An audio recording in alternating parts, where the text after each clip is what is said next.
Cataclismo artificial.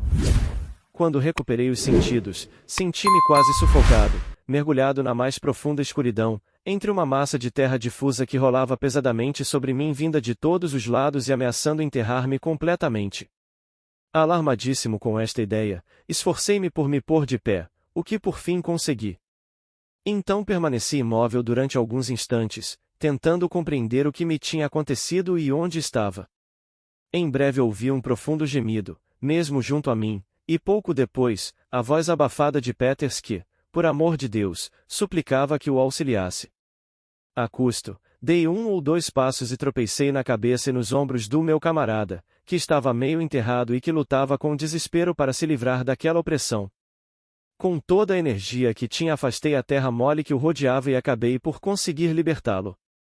Assim que recuperamos o suficiente do nosso terror e surpresa, e que pudemos raciocinar, chegamos os dois à conclusão de que as paredes da abertura, onde nos tínhamos aventurado, devido a qualquer convulsão natural ou talvez devido ao seu próprio peso, se tinham desmoronado, enterrando-nos vivos e deixando-nos perdidos para sempre.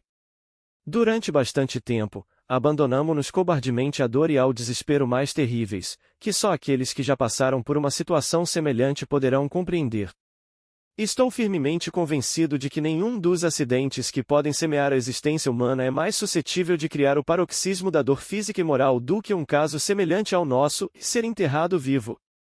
As trevas que envolvem a vítima, a opressão terrível dos pulmões, as exalações sufocantes da terra úmida juntam-se a este horrível pensamento, que estamos para lá dos confins da mais longínqua esperança e que estamos na mesma condição dos mortos, lançando no espírito humano um calafrio, um horror deslizante, que são intoleráveis e impossíveis de conceber.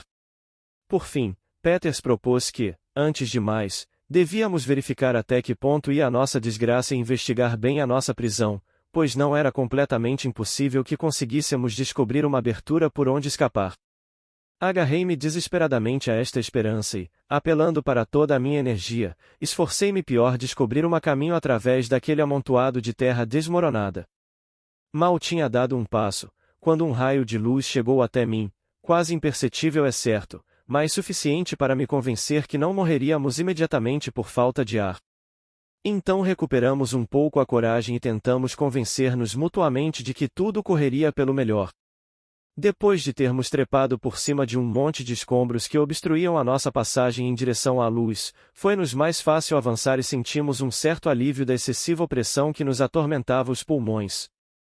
Em breve conseguíamos distinguir os objetos que nos rodeavam e descobrimos que estávamos quase na extremidade da fenda que se estendia em linha reta, isto é, no ponto onde curvava para a esquerda. Mais um esforço e atingimos a curva, onde, com alegria indescritível, distinguimos uma longa cicatriz ou fenda que se estendia a uma grande distância em direção à parte superior, fazendo de um modo geral ângulo de cerca de 45 graus, por vezes mais em certos pontos. O nosso olhar não conseguia verificar toda a extensão da abertura, mas pela luz que por ela entrava tínhamos quase a certeza, se acaso pudéssemos trepar até ao cimo, de encontrar uma saída para o ar livre. Lembrei-me então que tínhamos sido 3 a abandonar o caminho principal para entrar na fenda e que ainda não tínhamos encontrado o nosso camarada Allen, assim, resolvemos voltar para trás para o procurar. Depois de longa busca, recheada de perigos devido à massa superior de terra que se abatera sobre nós, Peters exclamou por fim que tinha tropeçado num dos pés do nosso camarada e que todo o corpo estava tão profundamente enterrado que era impossível retirá-lo. Depressa verifiquei que Peters tinha razão e que Allen já devia estar morto há muito tempo. Com tristeza, abandonamos o corpo ao seu destino e encaminhamo-nos de novo para a curva do túnel. A largura da fenda mal dava para os nossos corpos, e depois de 1 ou 2 tentativas infrutíferas para subir, começamos a desesperar de novo. Já disse que a cadeia de montanhas através da qual o desfiladeiro se estendia era formada por uma espécie de rochas semelhantes a estartite ou pedra-sabão.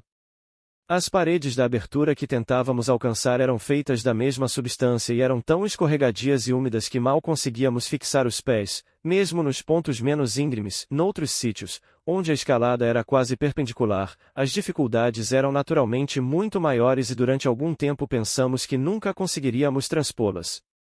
No entanto, tiramos a coragem do nosso desespero e, tendo tido a feliz ideia de escavar degraus na rocha com as nossas facas de mato, subimos, correndo o risco de nos matarmos, apoiando-nos em pequenas saliências feitas de uma espécie de argila xistosa um pouco mais dura, que aqui e ali se destacava das paredes, e finalmente chegamos a uma plataforma natural donde se avistava uma nesga do céu azul, na extremidade de uma ravina muito arborizada. Olhando para trás e examinando com cuidado a passagem através da qual tínhamos subido, vimos claramente, pelo aspecto das paredes, que era de formação recente e concluímos que o tremor de terra que tão inesperadamente nos tinha sepultado, fosse de que natureza fosse, também nos tinha aberto um caminho de salvação. Quase esgotados devido aos esforços feitos, e tão fracos que mal podíamos manter-nos de pé e pronunciar qualquer palavra, Peters teve a ideia de dar o alarme aos nossos companheiros, disparando as pistolas que tinha à cintura, já que tínhamos perdido as espingardas e as katanas no meio dos destroços no fundo do abismo. Os acontecimentos subsequentes provaram que, se tivéssemos feito fogo, nos teríamos arrependido amargamente, mas por felicidade uma vaga suspeita de que tínhamos sido vítimas de uma infame patifaria, despertou no meu espírito e não quisemos dar a conhecer aos selvagens o local onde nos encontrávamos. Depois de termos descansado durante cerca de 1 hora, seguimos lentamente para o cimo da ravina e ainda não tínhamos avançado muito quando ouvimos uma série de horríveis bramidos. Atingimos por fim aquilo a que podíamos chamar a superfície, porque o nosso caminho até ali, desde que tínhamos deixado a plataforma, tinha serpenteado sob um túnel de altas rochas e folhagem, numa grande distância acima das nossas cabeças. Com a maior prudência rastejamos até uma abertura estreita, donde nos foi fácil ver toda a região que nos rodeava e, finalmente foi-nos revelado num momento e à primeira vista todo o segredo do tremor de terra. O nosso ponto de observação não estava longe do pico mais elevado da cadeia de montanhas de Estiartite. A garganta onde se tinha metido o nosso grupo de 32 homens estendia-se a 50 pés à nossa esquerda. Mas, numa extensão de cerca de 100 jardas, o desfiladeiro ou leito daquela garganta, estava completamente coberto pelos destroços caóticos de mais de 1 milhão de toneladas de terra e pedras, verdadeira avalanche artificial que para lá fora lançada propositadamente. O método utilizado para fazer deslizar aquela vasta massa era tão simples como evidente, pois ainda havia vestígios da criminosa ação. Em vários pontos, ao longo da crista este da garganta, nós estávamos a oeste, podíamos distinguir estacas de madeira enterradas no solo. Nesses sítios o terreno não cedera, mas ao longo de toda a vertente do precipício, donde a massa se tinha desprendido, era evidente, por certos vestígios deixados no solo, semelhantes aos deixados quando se fazem escavações, que outras estacas iguais às que ainda subsistiam tinham estado fixas, a uma distância de 1 jarda entre si, talvez num comprimento de 100 pés, sobre uma linha situada a cerca de 10 pés da borda do abismo. Fortes ligamentos de videira ainda estavam presos às estacas que subsistiam na colina, e era evidente que cordas da mesma natureza deviam ter unido cada uma das outras estacas. Já mencionei a estratificação singular destas colinas de pedra-sabão e a descrição que fiz da estreita e profunda fenda através da qual escapamos à nossa terrível sepultura deve servir para compreenderem melhor a natureza do terreno, que era tal que a primeira convulsão natural devia fender o solo em camadas perpendiculares ou linhas paralelas, e que um pequeno esforço propositado devia ser suficiente para obter o mesmo resultado. Foi desta estratificação especial que os selvagens se serviram para levar a bom termo a sua abominável traição. Não havia dúvida que a ruptura parcial do solo se tinha operado graças àquela linha contínua de estacas, enterradas a uma profundidade de 1 ou 2 pés e que um selvagem colocado na extremidade de cada uma das cordas, puxando-as, as cordas estavam presas à ponta das estacas e estendiam-se desde a crista do monte, obteria uma enorme força de alavanca capaz de precipitar, a um determinado sinal, toda a parede da colina no fundo do abismo.